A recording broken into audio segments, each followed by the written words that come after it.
السلام شباب، اليوم رجعنا لكم كالعادة والعوايد بفيديو جديد. اليوم رجعنا لكم بفيلم تونسي، مش بطولة جميلة الشيحي ولا بطولة حتى واحد من الممثلين التوانسة. اليوم بطولة بنت جميلة الشيحي. اي نعم، اليوم بطولة بنت جميلة الشيحي. بالرسمي طيحت على امها من غادي، بالرسمي طيحت عليها على الاخر.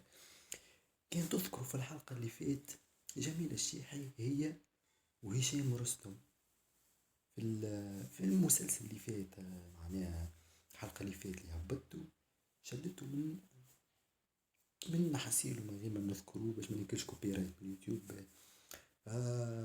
هذه المرة بنتها، بطولة بنتها، أما طيحت على أمها، طيحت على أمها بالرسم يعني المرة على الآخر. ندخلوا في الفيلم من غير ما نطول عليكم بالحديث، لو تعرفوا وحدكم. بسم الله. قولي نجم نلبسوا على حمى. اي تحتو حاجه خفيفه تنجم يا تلبسوا رب من العمل شنو. عليك ليه زنطة؟ وشدة شنو فيك. زنطة؟ على الحمى على الحمى ايش بيه؟ من باب السويقة بدينا نقطفوا، لما المرسى بدينا نقطفوا. هاي ذي البوينتو رقم نجم نلبسوا على الحمز نتاع باهي، من غير ما نخليكم تقعدوا، وانا نخليكم ما تقعدوا خير، يعني ما تحمسين باش ما نحرقش عليكم الفيلم، نوصلوا الفيلم. كانش هاي نهار سخون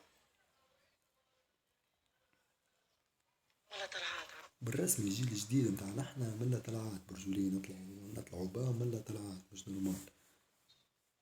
وبطبيعتهم ما خلاو شيء معناها باش الكل لبسوه، وحتى بلاش باش خرجوا عادي.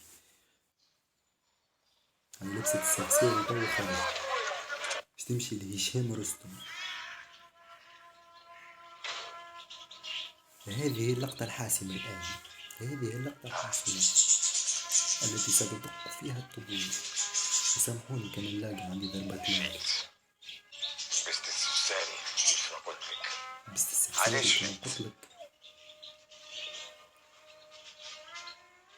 اللقطة الحاسمة، اللقطة الحاسمة، اللقطة الحاسمة. سامحوني ما نجمش نوريكم خاطر بالرسم كان باش نوريكم اللقطة هذه باش ناكل كوبي رايت فيديو ولا بالرسم هيك. بالرسم بلاش تبش، بلاش تبش. اللي يحب على الفيديو كامل يخلي لي كومنتير وترى بعث لي لينك الفيديو. انا حماية ليا، اللي يحب يتفرج يخلي لي كومنتير ترى بعث لي. عندك الحق تبهت. هشام رستم ملي كان صغير حتى الكبر مازال ما تابش، مازال هو ما تابش الرجل.